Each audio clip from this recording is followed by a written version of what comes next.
Welcome to the American Table Podcast, the podcast where we sit down with people from all over America to discuss the power food has to open up doors, spark important conversations, and change the world. I'm Alice Waters, and welcome to the American Table. Thank you so much. I'm Annie Groer, a longtime Washington-based journalist, and I thank you for joining us at the American Table. I know that it's a great honor for you to be coming here to receive the Julia Child Award. So we would like you to discuss your 6 decades of culinary careers and for changing basically the landscape of American food, how it's grown, what we consume, maybe not changing it enough, but at least making huge inroads. It was you who basically, having gone to France, discovered the joys of slow food, and then coming back to the United States and kind of planting seeds, the way you brought back mesclun seeds, just planting them and things grew. So you opened Chez Panisse in 1971. You were 27 years old. Tell me what drove you to do that? Well, when I went to France, and that was my junior year in college, and I had just come from the free speech movement in Berkeley. Right. And so I heard what Mario Savio said about education and how important it was to learn from other cultures around the world. And I just believed in what he said. And I said, well, hey, let's go to France. I had no idea what that would be like. And I was swept away by the beauty of Paris. But I was also really taken by the little French restaurants that were available to students and affordable. And they had those fixed price menus. And I learned about wine and sat by the Seine. And I always got to go to concerts for free for students and museums for free. So I lived in this beautiful, sensual world. And when I got back home, I just said, I want to live like the French. Not just eat like the French, but live like the French. And I had a group of great friends, and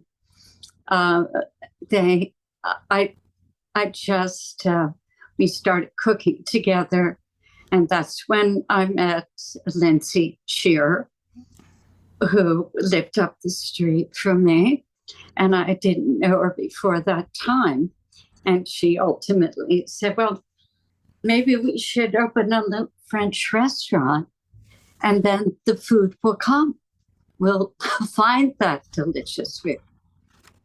So what made you decide you wanted a fixed price menu? You would serve only one menu per evening, and you would change it every day, as opposed to offering a lot of stuff. But that was how I ate and learned about French food, is that I would look at the menu and they had this little box with the fixed price menu on.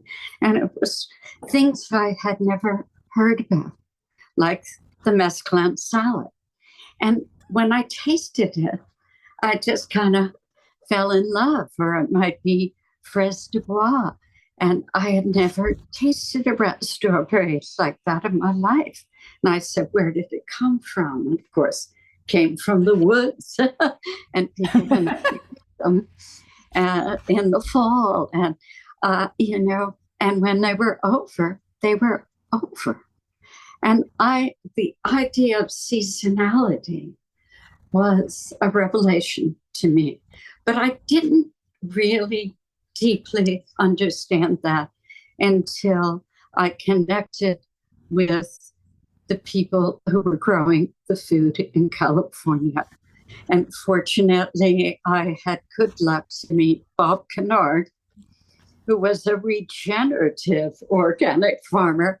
And so he said, my food is 20% more nutritious than anybody else's. What does regenerative mean? Well, that's what I asked him. And he said, it's when you allow the soil to be everything it can be. You're not plowing it, you're letting all the worms and the bugs in there. And it turns out that when you farm regeneratively, it not only gives the carrot the nutrition it needs, but it also pulls down the what's up there in the sky down into the ground. And it actually mitigates climate change. Instead of contributing to climate change with pesticides and corporate farming, it does the reverse. And I just was so fascinated. But it turns out that relationship that we had one-on-one together, he wanted all of our food leftovers, all of the compost. And he took it back up to his farm and he put it in the soil. So we had a perfect relationship. He'd bring down the vegetables. Closed circle. A circle. And it was great for him because he got the real cost. If there was no Cisco middleman taking the money, asking him to sell wholesale. So we were able to give him the money and also for picking up the compost. Exactly. It was just the perfect thing. So the first meal you served was a pate baked in pastry, duck with olives, a salad, of course, and an almond tart. And it cost $3.95, which in today's money, I looked it up, is something like $23. But if one wants a fixed price meal today at Chez Panisse, it's $175, if I'm correct. And is this, we're talking now about labor and about fair wages and... Yes, we are talking about all of that. And it's really important. I think of our kitchen as a little bit regenerative and that every person in the kitchen is valuable to the whole experience of running the restaurant. Everybody can give us opinion about taste, but I want the collaboration to be happening all the time. And I did something very controversial and when I had a child. I said, I can't work 6 days. And maybe we should divide the job of head chef into 2. So each person worked 3 days, but would be paid for 6. Wow. So in that way, maybe not quite 6, but basically 6. And I did that, and it was so successful for Paul Bertoli and myself. We were the first 2 that we decided to do it when we opened the cafe for the 2 chefs who ran the cafe and the 2 people in pastry. And the first person just left the pastry department after, I think, 43 years. Well, that brings me to my next point, which is that there's an army of Chez Panisse alumni out there, including your daughter. But everybody from Jeremiah Hightower and David Leibovitz to Deborah Madison, and they're all sort of spreading the gospel. Does this make you feel like you have lots of children who are turning out well? It does, especially those children that really understand about the procurement of the food, that are focused on the farmers, the ranchers, the fishers, that are taking care of the land and mitigating climate. I mean, it's amazing. I mean, how many people understand that right now, that our farmers are really our most valuable citizens globally, not just in this country. As Truman said, our teachers and our farmers are our most valuable citizens. So 24 years later, 23 years later, you spread your wings because you had had Montessori teacher training and you started the Edible Schoolyard Gardens and Kitchens. Explain what they are. Well, the principal of a middle school in Berkeley called me up and he said, I hear you like gardens and maybe you could help me beautify my school. And I couldn't resist that opportunity. And I went over. And it was a school with 1,000 middle school children speaking 22 different languages at Wow. home. And I didn't know what a good test case that might be. But I had the whole vision, that Montessori vision. She understood back in the 1880s that it is our senses that inform our mind. Smelling, tasting, looking, seeing. She wanted to know why children who lived in poverty and hunger could not learn like other children. And I so believed in that. And it's absolutely informed everything I've done. I took the training in 1968, and I have never stopped using my senses to inform the way that the restaurant looked. I wanted it to be beautiful. I wanted it to sound good with music. I wanted lighting to be right. I wanted it to smell so good that I would burn rosemary out in front of Chez Panisse. And so that people would feel like they were in the south of France. Right. All of those things, and taste, of course, very important. And I went to that school and I said to Neil Smith, the principal, I could imagine doing a garden classroom over in that vacant lot. And in that portable building, we could do a kitchen classroom, but not for teaching gardening and cooking, but to teach all the academic subjects using cooking and gardening because they are using all of the senses.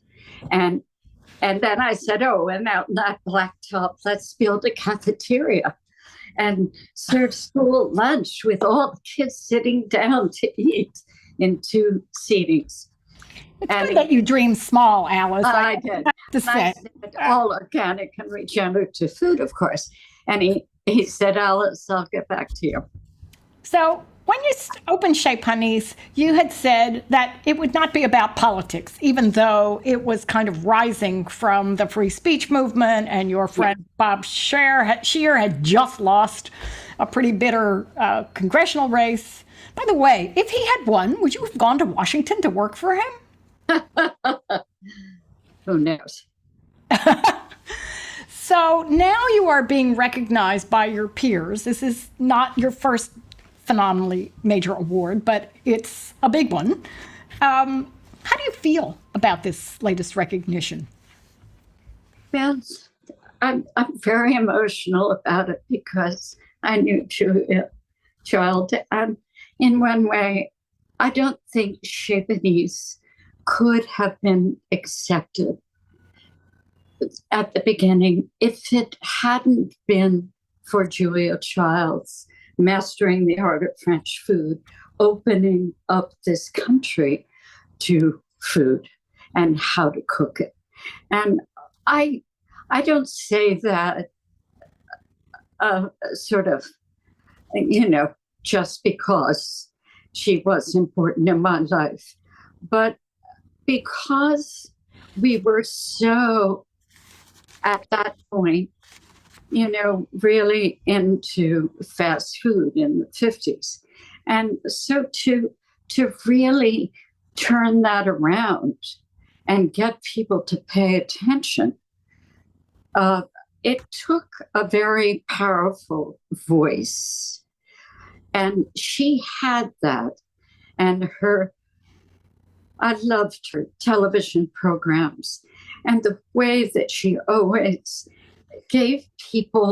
empowered people to do it, and sat with them at the table to eat at the end, which I loved, because it's not just the cooking of it, it is the sitting together and eating of it. Exactly. So while you're in Washington, you're also going to take part in something called Chefs for Democracy, which is a fundraiser for the Kamala Harris-Tim Walz ticket. Again, you were the woman who said no politics in my restaurant, but we've come a long way. These times, I think, arguably are about as tumultuous as they were back in the 60s. I also was a veteran of those days. And tell me about that, and tell me about why this campaign is important to you. Well, it's very important to me because I know Kamala, and I met her really in San Francisco. But when I started doing Sips and Suppers in DC with Jose Andres and with Joan Nathan, I did that all the way during the Obama years. And I had an opportunity to really talk with Kamala at a dinner we did for Sips and Suppers. And she talked to me about how she cooked at home every night with her husband, and how she went to the farmer's market and did I want to go with her? And I did. And I knew that we shared these values. And the fact that she told people that she had my cookbook in her library and that we had many of the same friends, I knew that this would be more important than any other moment in history, is to have someone as the president of this country who really can speak the truth about democracy. And that means feeding every person who lives here. That means meaningful work. That means care for the people in your community. And all of these ideas, of course, I feel like are summed up by the idea of the schools supporting the agriculture that is local and regenerative and organic.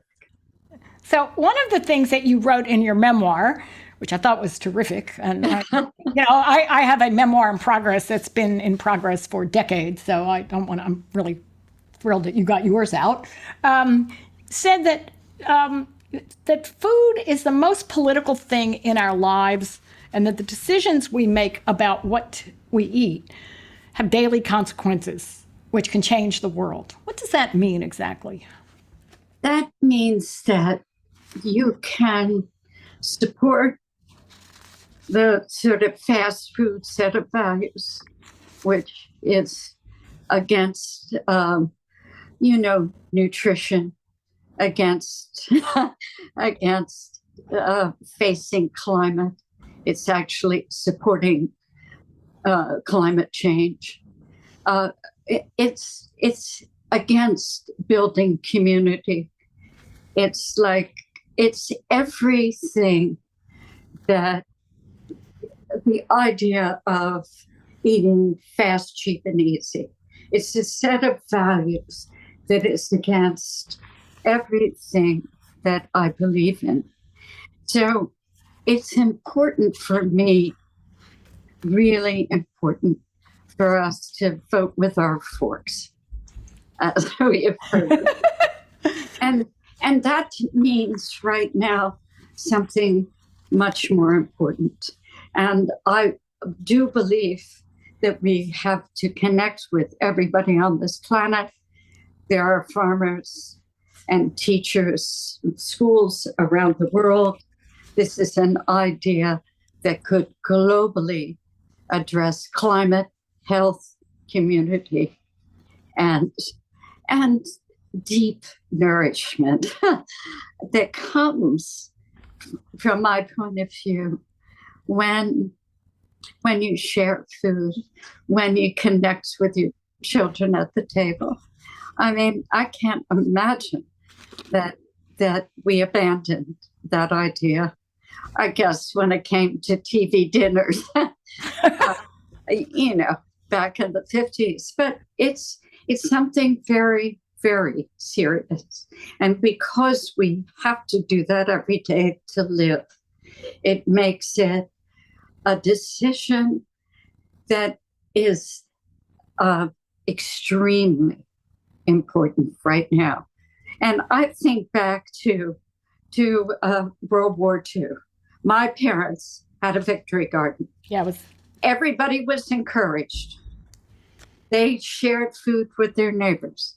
I grew up in that victory garden, and I ate strawberries in New Jersey and tomatoes that I have never eaten since. They were amazing.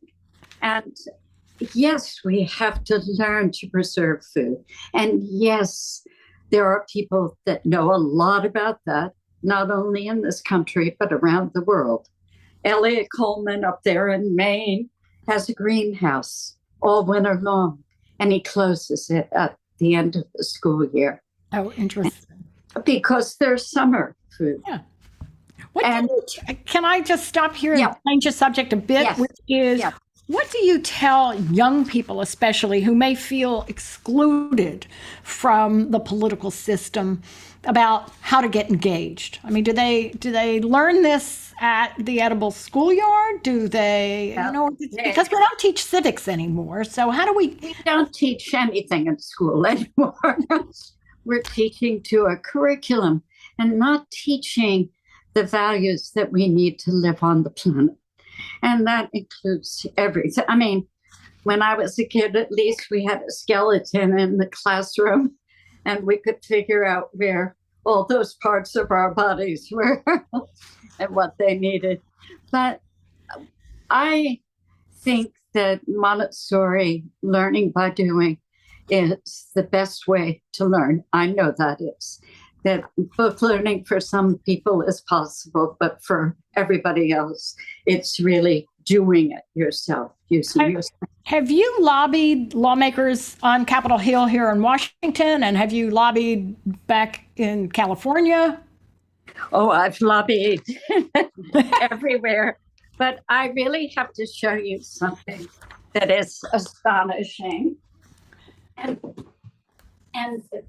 this is because if you're talking about human values, this is a map of all of the schools around the world that started edible schoolyards.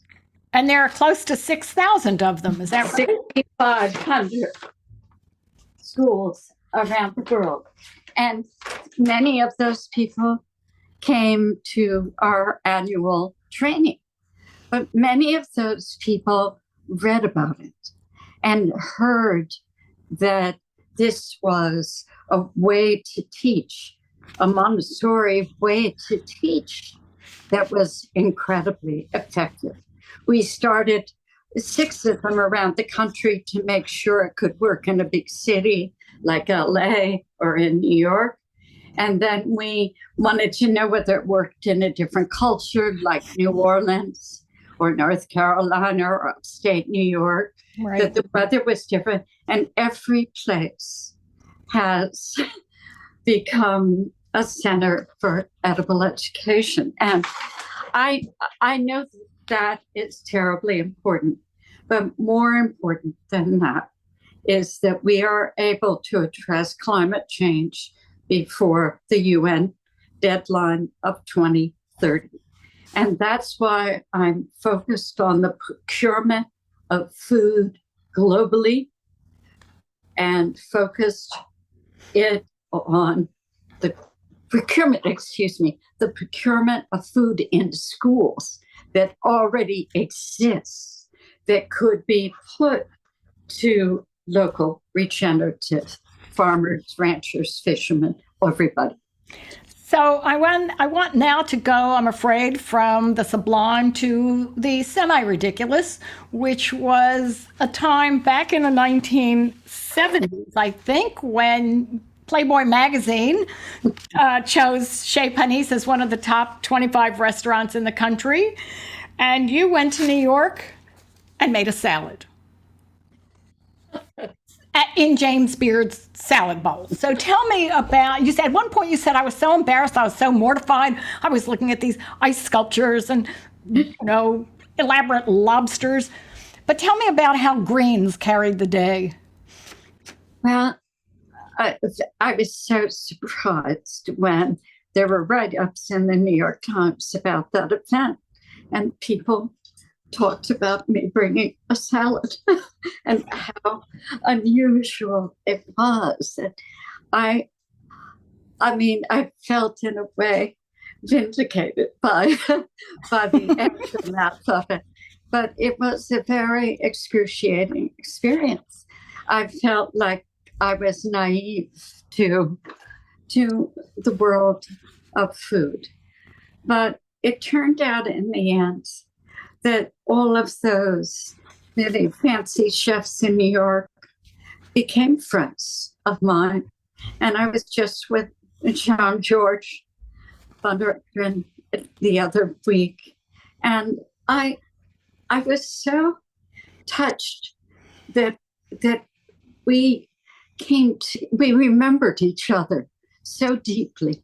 And the food I had at this restaurant was so delicious and real and organic. And I don't know, I feel again that the roots were in Julia Child's first book, although she never quite talked about seasonality and the way farming organically was so important. But she understood something that almost embraced those ideas, even though she wasn't an activist like I was. Right. Amidst all your honors, not omitting, of course, the Julia Child honor, there may be one cloud on the horizon, and I will say that it has always been the policy at the American table to encourage our guests to rebut, correct, respond to anything that has been said or written about them. You are aware that last month in the San Francisco Chronicle, there was a long story suggesting that the edible schoolyard project was in some trouble, that there was staff turnover, and that you had employees who left and said it was a toxic environment and that maybe the organization was about to implode. Can you address that? Well, first of all, I don't give any credibility to the journalist who wrote that. She wrote about Chez Panisse way back when, right. And it only brought more people to Chez Panisse. And everybody said that she's not someone who is a serious journalist. And so when she wrote about it, I thought about the difficult times that we've all been in since the pandemic. There's no question it's been difficult to find funding for nonprofits everywhere around the world. Many restaurants have failed. Mm-hmm. I go back to New York and it made me cry. The places that I've loved are not there anymore. And this is not surprising that you would not be able to keep track of everything that's going on. And I had a new foundation, and I was trying to talk about school-supported agriculture. And I would never, ever allow the Edible Schoolyard Project in any way to fail.